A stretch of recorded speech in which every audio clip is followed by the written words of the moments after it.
তো স্কটল্যান্ডকে হারিয়ে জার্মানি এবারের ইউরোর দামামা বাজিয়ে দিল। আর প্রত্যেকটা টিমের জন্য একটা মেসেজ পাঠিয়ে দিল যে এইবারে জার্মানিকে হারানোটা খুব চাপের হয়ে যাবে। যে জার্মানির এবারে মিডফিল্ড, ওরে বাবা কি বলবো, মানে এত সুন্দর নিজেদের মধ্যে কম্বিনেশান, এত সুন্দর ওয়ান টাচ খেলা, এত সুন্দর বলগুলোকে ওয়ান টু খেলে এগিয়ে নিয়ে যাওয়া।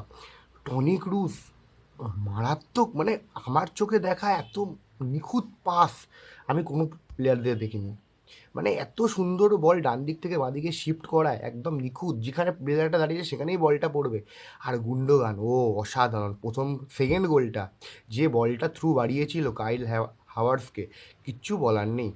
আর সবথেকে মানে মুসিয়ালা একদম ধাঁধানো খেলা, মানে এত সুন্দর স্কিল, যেভাবে ওয়ান অ্যান্ড ওয়ান প্লেয়ারদের বিট করছে, কিছু বলার নেই। তো এইবারে জার্মানির টিম কিন্তু আমি আগেও বলেছিলাম ভয়ঙ্কর হতে চলেছে। তো প্রথম ম্যাচ দারুণ, আশা করা যাক নেক্সট ম্যাচগুলো